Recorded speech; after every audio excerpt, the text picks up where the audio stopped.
بیٹھی تھی۔ اس نے پوچھا ایسا تو نہیں کہ تم نے میرے ساتھ بیٹھ کر پینے سے توبہ کی ہو؟ غزالہ ہماری ایسی بیٹھکوں کو پسندیدگی کی نظر سے نہیں دیکھتی۔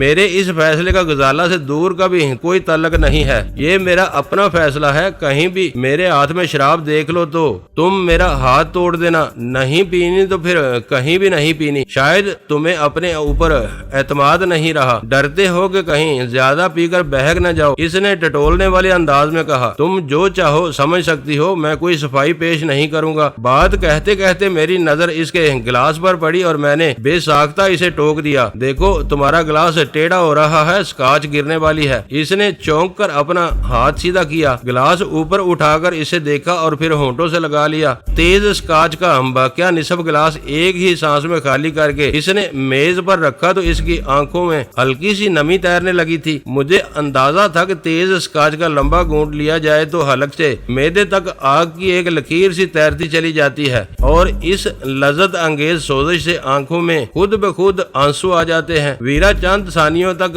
خاموشی سے سگریٹ کا کش لیتی رہی، پھر دوبارہ بھولے ہوئے موضوع پر آ گئی۔ تو تم نیما کو صرف ساحل سمندر تک لے گئے تھے، تم بلا وجہ اس بات پر اپنا سر کھپا رہی ہو، میں تم سے جھوٹ کیوں بولوں گا؟ پھر آج اس نے تمہیں کیوں فون کیا تھا؟ ویرا نے دوسرا بھرا ہوا گلاس اپنے سامنے کر لیا۔ اس وقت کافی الکوہل تمہارے معدے میں اتر چکی ہے، اس لیے مجھے زبان کھولنی ہی پڑے گی۔ میں نے پہلو بدل کر کہا۔ کل وہ مقبول کو خوفزدہ کر کے بگانے پر پٹی تھی، آج مسروقہ اکارڈ کی خبر اخبار میں پڑھنے کے بعد اس کی مالکن یا نائکا نے اسے معاف کر دیا۔ یہ باتیں وہ میرے علم میں لانا چاہتی تھی۔ تمہاری گفتگو اس سے جان چھڑانے والی نہیں تھی، تم فون کرنے کے لیے اس کی حوصلہ افزائی کر رہے تھے، بلکہ اس کا نمبر لے کر خود اس سے رابطہ برقرار رکھنے کے خواہاں تھے۔ تم اس میں اتنی دلچسپی کیوں لے رہے ہو؟ میں ویرا کو اس کے سوال کا مسکت جواب دے سکتا تھا، مگر میں اس موضوع پر زبان کھولنے سے گریز کر رہا تھا۔ میں نے نرمی سے کہا، وہ بھی جان چھڑانے کی کوشش تھی۔ کیا تم مجھے اتنا ہی گیا گزرا سمجھتی ہو کہ جو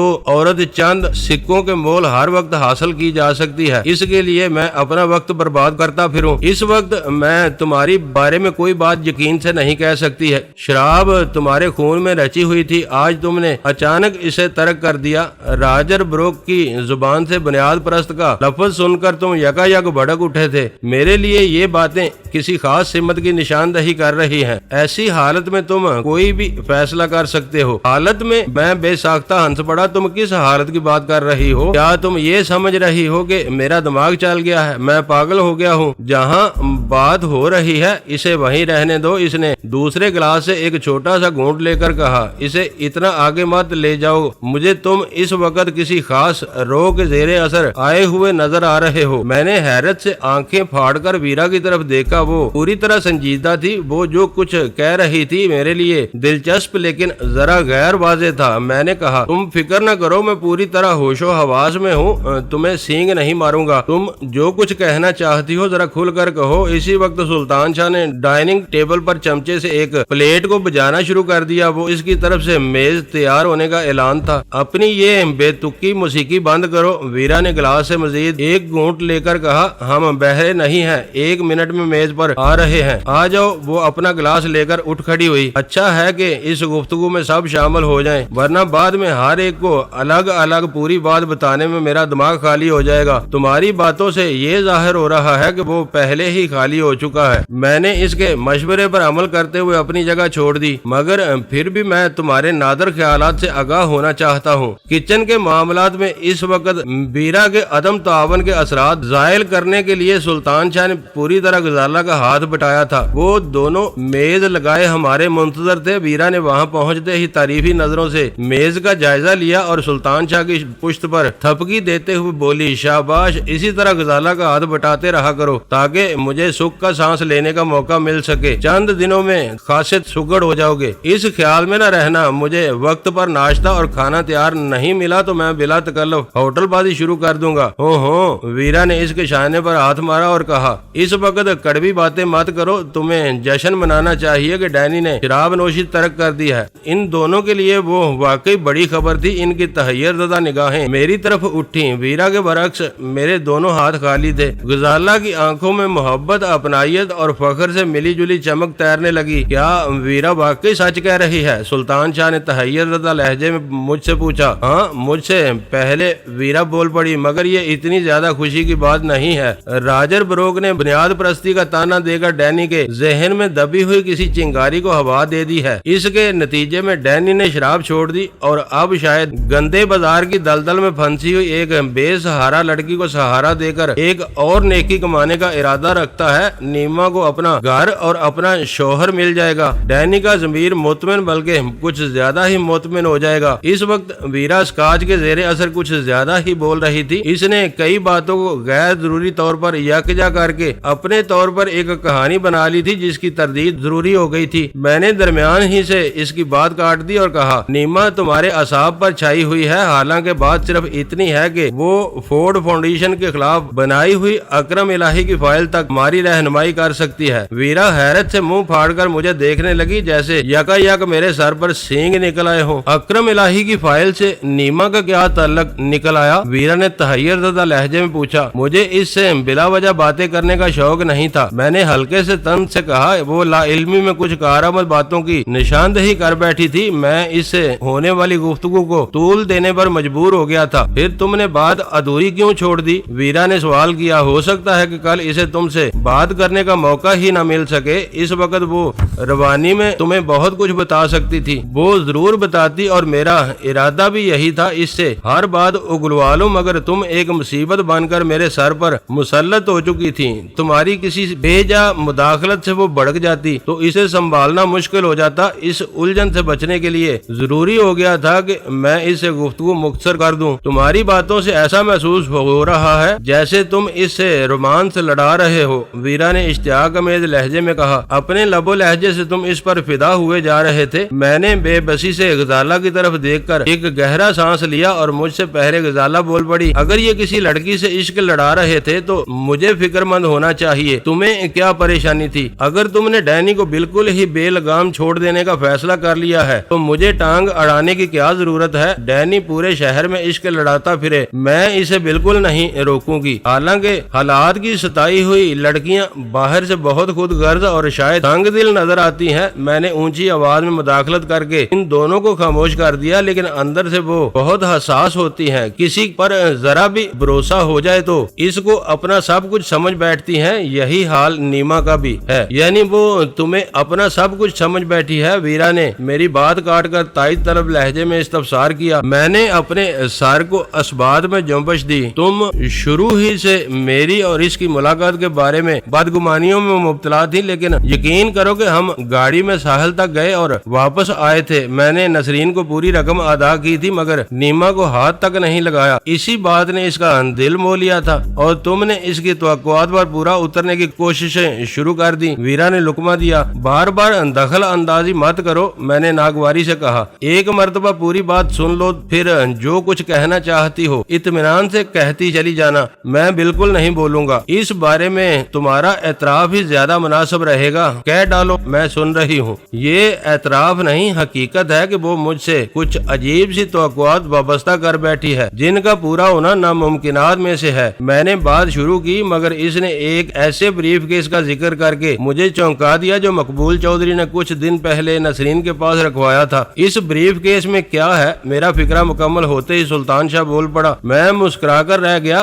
وہی بتانے جا رہا ہوں. نیما کا خیال ہے کہ اس بریف کیس میں مقبول کی بھاری دولت ہوگی. مجھے شبہ ہے کہ اس میں وہی کاغذات ہیں جو اکرم الہی نے فورڈ فاؤنڈیشن کی مشتبہ سرگرمیوں کے بارے میں یکجا کیے تھے. اپنے ماموں کو قیدی بنانے کے ساتھ ہی مقبول نے ان کاغذوں پر بھی قبضہ کر لیا ہوگا, اور تم اس بریف کیس پر قبضہ کرنے کے لیے نیما کو استعمال کرنے کا ارادہ رکھتے ہو؟ ویرا نے پوچھا. مجھے نیما کی ذات میں اس سے زیادہ کوئی دلچسپی نہیں ہے, میں نے اقرار کیا. شرم کی بات ہے. ویرا نے یکا یکی اپنی کینچلی بدل لی. تم اس کے جذبات سے کھیل کر اپنا اعلی کار بنانا چاہ رہے ہو. تمہارا ضمیر اس فعل پر تمہیں ملامت نہیں کرے گا. میں اپنی کسی ذاتی غرض کے حصول کے لیے اسے